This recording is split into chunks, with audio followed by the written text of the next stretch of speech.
السلام عليكم ورحمة الله وبركاته. عاملين ايه؟ اخباركم ايه؟ يا رب تكونوا بخير. هنتكلم النهاردة عن الدرس الاول للصف الخامس الابتدائي. الدرس بعنوان ايه؟ بعنوان العبادة معناها وانواعها.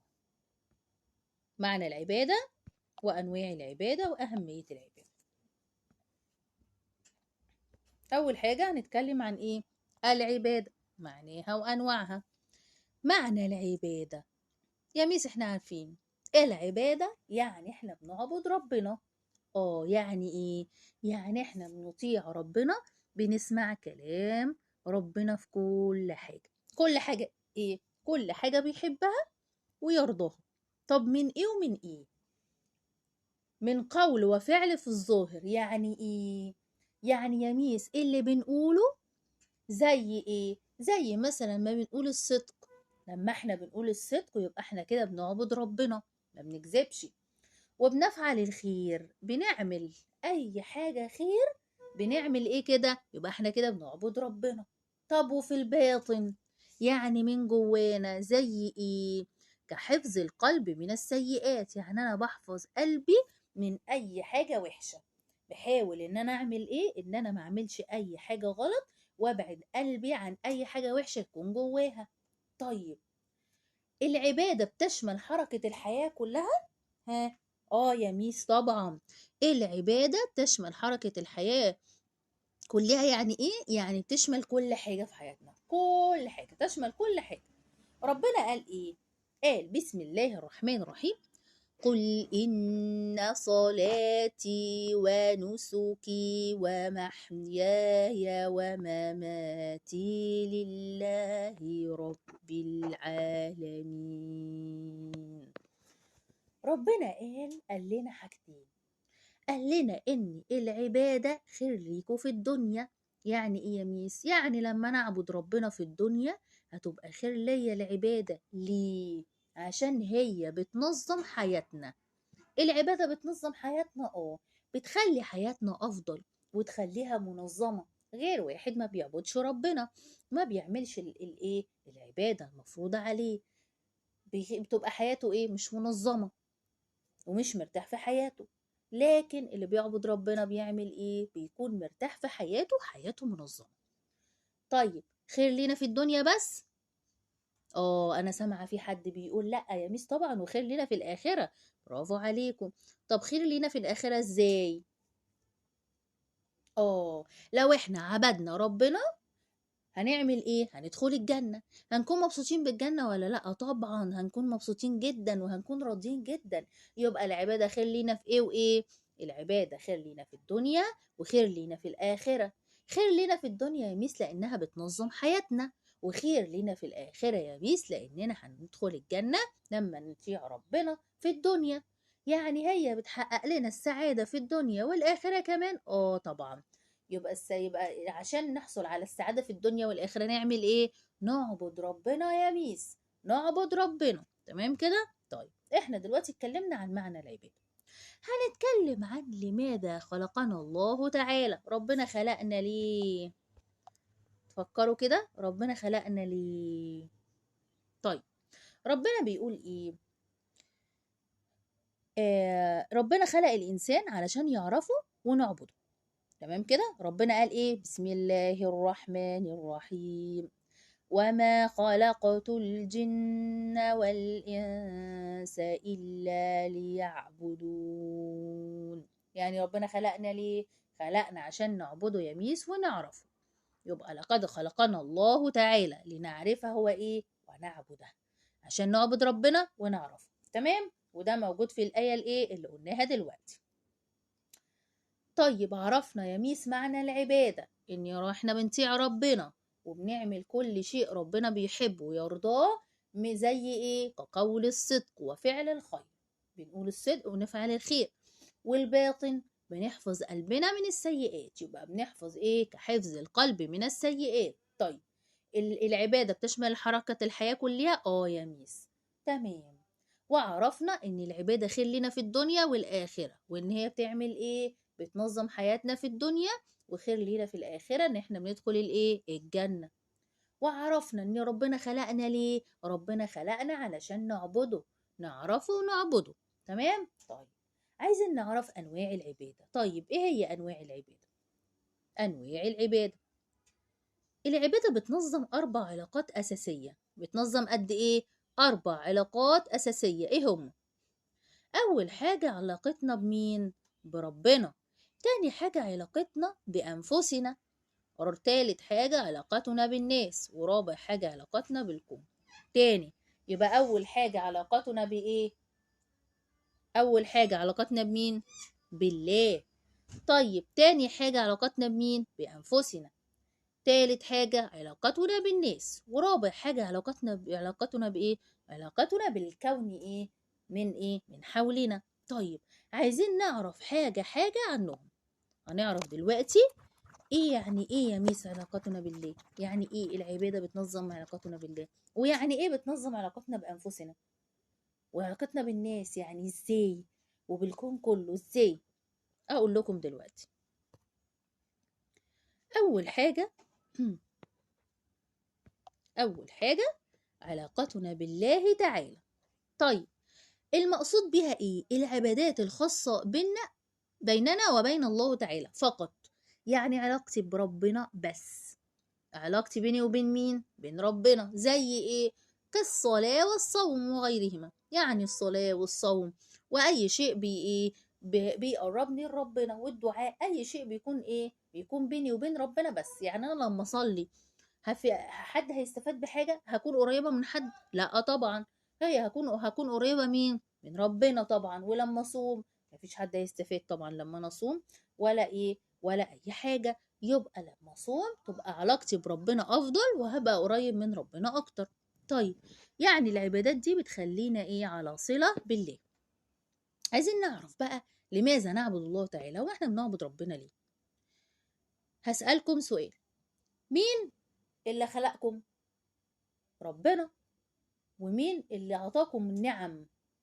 بنشوف وبنسمع، بنمشي، بنتحرك، بناكل.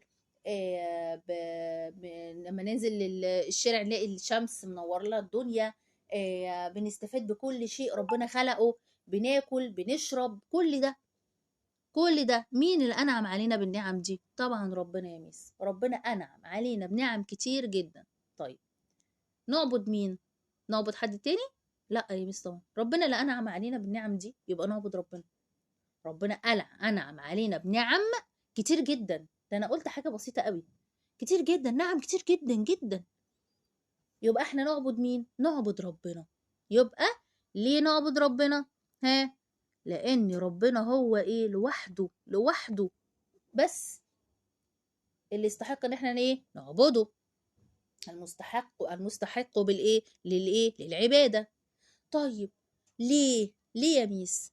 عشان هو خلقنا، فهو من خلقنا ووهبنا من النعم ما لا تعد ولا تحصى. يبقى ربنا أعطانا نعم كتير، يبقى احنا يا ميس بنعبده. طيب ربنا قال ايه؟ بسم الله الرحمن الرحيم: وإياك نعبد وإياك نستعين. يعني ربنا يا ربي أنا مش بعبد غيرك، ومش بستعين بحد غيرك يا رب. بس كده. يبقى احنا ما نعبدش غير ربنا ونستعين بالله فقط. تمام؟ طيب عايزين نعرف بقى علاقتنا بأنفسنا. يعني ايه يا ميس علاقتنا بأنفسنا؟ يعني ايه؟ يعني ايه العبادة بتخليني علاقتي بنفسي كويسة؟ اقول لك. هتكون ازاي؟ هتكون بطاعة الله. يعني انا لما اطيع ربنا يا ميس هتبقى علاقتي بنفسي كويسة. ازاي؟ تكون بطاعة الله فيما امرنا به من الحفاظ على أنفسنا. ده ربنا أمرنا إن احنا نحافظ على نفسنا، نحافظ على أنفسنا من الأذى. أحافظ على نفسي، ما أعملش إيه؟ ما أعرضش نفسي للأذى. يبقى أنا كده بعمل إيه؟ يبقى أنا كده طبعا علاقتي بنفسي هتكون أفضل. ولا نقلل وألا نقلل إيه؟ من شأنها. وألا نقلل من شأنها، يعني أنا ما أقللش من شأن نفسي. يعني أنا أخلي نفسي دايما إيه؟ في مكانة عالية. يعني كده هتخلي علاقتي بنفسي كويسة. طبعا هتخلي علاقتي بنفسي كويسة. وما نعرضش نفسنا للهلاك. ما نعرضش نفسنا لإيه؟ للهلاك. دي بتخلي نفسي كويسة. بتخلي نفسي كويسة وأفضل. طيب ولازم نعمل ايه؟ نهذب انفسنا. يعني ايه؟ فنتحلى بالاخلاق الحميده، يعني نخلي نفسنا دايما فيها ايه؟ فيها اللي انا هقوله دلوقتي، الصدق. لازم اكون صادق، ما ينفعش ان انا ايه؟ اكذب. ولازم يكون عندي امانه. ليه؟ لما حد يديني امانه لازم احافظ عليها. وكمان لما حد يقول لي سر ما ينفعش اقوله لحد تاني. يبقى انا كده بعمل ايه؟ حافظ على الامانه. والإخلاص، يكون عندي إخلاص في القول والفعل. لازم أكون مخلص في القول والفعل، لازم. ولازم أتقن العمل وإتقان العمل. لازم لما حد يكلفني بشيء معين، بمهمة معينة، لازم أعملها على أكمل وجه. تمام كده؟ طيب، ربنا قال لنا إيه؟ بسم الله الرحمن الرحيم. قد أفلح من زكاها. يعني إيه يا ميس؟ هقول لكم. عارفين لما احنا بننزل طول اليوم نبقى لابسين هدوم ونازلين طول اليوم ورايحين وجايين، والهدوم اتملت تراب بقى من ايه؟ من اليوم الطويل ده. بعد كده اجي اروح البيت هاخد هدومي اغسلها. لما اجي اغسلها هلاقي الهدوم نزل كل التراب، نزل ايه؟ نزل منها وبقت جميلة ونضيفة وشكلها جميل. طيب دي عاملة زي ايه؟ عاملة زي نفسنا. لما احنا نطهر نفسنا ازاي بقى يا ميس؟ اطهر قلبي، اطلع قلبي ونفسي واغسلها. ايوه، هغسل نفسي. يعني ايه؟ يعني انا هطلع كل حاجه وحشه من جوايا، من قلبي. كل حاجه وحشه، الحقد والحسد وكل حاجه، كل حاجه وحشه اطلعها من قلبي. يبقى انا كده بطهر نفسي ولا لا؟ طبعا. طيب، ربنا يقول زكاها. قد افلح من زكاها، يعني فاز. اللي هيفوز بايه؟ هيفوز بالجنه لما يزكي نفسه. هيفوز في الدنيا والايه؟ والاخره. لانه في الدنيا هيكون مرتاح وهيكون مبسوط، وفي الاخره هيفوز بالجنه. يبقى ايه؟ يبقى احنا لازم نطهر نفسنا ولا لا من الذنوب؟ طبعا لازم اطهر ايه؟ قلبي من جوايا. طيب، فاضل هنتكلم عن حاجتين وبعد كده هنكون ايه؟ هنكون خلصنا. يبقى انا كده اتكلمت على علاقتنا بالله تعالى، واتكلمنا عن علاقتنا بايه؟ بانفسنا.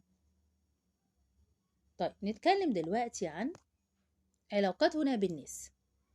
يعني ايه بقى يا ميس؟ يعني ايه هتكون علاقتي بالناس كويسة لما انا اعبد ربنا؟ هقول لكم دلوقتي.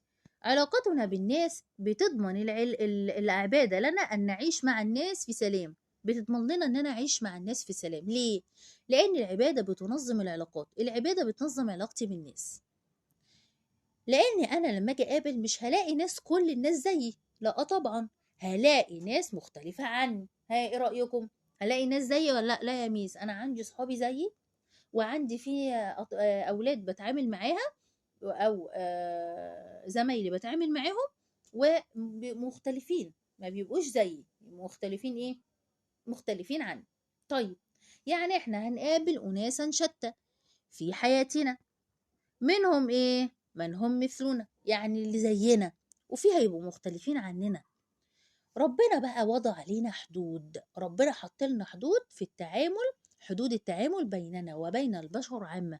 يعني ايه؟ يعني في حدود، ربنا حط لنا حدود. طيب، الرسول وضحها لنا ازاي؟ الرسول قال لنا: قال رسول الله صلى الله عليه وسلم: وخالق الناس بخلق ايه؟ حسن. حسن. وخالق الناس ايه؟ بخلق حسن. يعني ايه؟ يعني معاملتنا مع الآخرين هتكون ايه؟ هيكون فيها القول الطيب والتسامح والمساعدة الآخرين. يعني أنا لما أتعامل مع غيري، لما أقول له كلام كويس هيعاملني معاملة كويسة، مش هيقدر يعاملني معاملة وحشة. وأكون متسامح، هو برضه هيكون معايا نفس الموضوع. وأساعد الآخرين، لما أنا أساعد المحتاج فايه؟ فكده طبعا انا بعمل ايه؟ بعبد ربنا. وفي نفس الوقت بعمل ايه؟ بتكون علاقتي بالناس كويسه. تمام. يعني العلاقه، يعني العباده بتعمل ايه؟ بتضمن لي ان انا اعيش مع الناس في سلام، وتضمن لي ان انا اعمل ايه؟ ان تبقى علاقتي بالناس، علاقتي بالناس ايه؟ علاقتي بالناس كويسه جدا. طيب، والرسول قال لنا ايه؟ وخالق الناس بخلق حسن. تمام كده؟ طيب، اخر حاجة هناخدها علاقتنا بالكون من ايه؟ من حولنا. طب يا ميس، يعني ايه بقى؟ يعني ايه علاقتنا بالكون من حولنا؟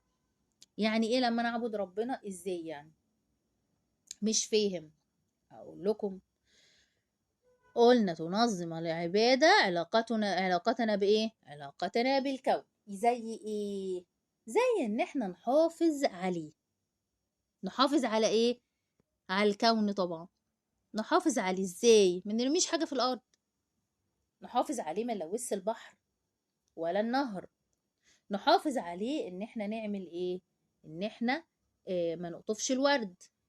إن إحنا نعمل إيه؟ نسيب الدنيا، نخلي الدنيا إيه؟ حلوة دايما. ما نبهدلش الكون حوالينا. ما نعملش إيه؟ ما نحاول على قد ما نقدر نحافظ على كل حاجة. نحافظ عليها ونحافظ. ما نعملش إيه؟ ما نفسدش في الإيه؟ في الأرض. على قد ما نقدر. على قد ما نقدر. يعني في حاجات كتير قوي بتفسد إيه؟ في الطبيعة. فإحنا المفروض نحافظ على الطبيعة على قد ما نقدر. تمام؟ طيب. وعدم التعدي على أي شيء فيها طبعا. ما ينفعش نروح حديقة نكون فيها أماكن نقعد فيها نروح نبهدلها. لا طبعا. لازم نسيبها إيه زي ما هي. ما ينفعش في المدرسة برضو نبهدل الدنيا. نكون قاعدين مثلا في مكان ديسك ولا حاجة، وبعد كان إيه نشخبط عليه ونخليه شكله وحش. ما ينفعش. المفروض إن احنا نحافظ على أي حاجة حوالينا نحافظ عليها. طيب. ونحافظ على كل شيء. طيب. ليه؟ لأن ربنا خلق لنا كل شيء علشان ينفعنا. علشان ينفع مين؟ ينفعنا. فلما احنا نطيع ربنا ونحافظ عليها يبقى احنا كده بناخد حسنات ولا لا؟ اه طبعا يا ميس. يبقى احنا كده بنعبد ربنا ولا لا؟ بنعبد ربنا. طيب. وكده حافظنا على ايه؟ على الكون من ايه؟ من حولنا. طيب. ربنا قال لنا ايه؟ بسم الله الرحمن الرحيم. هو أنشأكم من الأرض واستعمركم فيها. يعني ربنا هو اللي خلانا نعيش في الأرض، وأمرنا بإن احنا نعمل إيه؟ وأمرنا بالحفاظ عليها، ونهانا عن الإفساد فيها. ربنا خلقنا وقال لنا إن احنا نعمل إيه؟ قال لنا نعيش على الأرض، بس لازم نعمل إيه؟ نحافظ عليها. ونهانا عن إيه؟ الإفساد فيها. تمام. طيب. يبقى احنا كده خلصنا الدرس بتاعنا. تمام كده. نسمع كويس قوي الدرس، وبعد كده هنحل الأسئلة اللي موجودة ورا. وبعد كده أنا هبعت فيديو بحل الأسئلة، وهنشوف انتم شاطرين ولا أو هتعرفوا تحلوا لوحدكم ولا لا. تمام. هي دي الأسئلة، ودي كمان.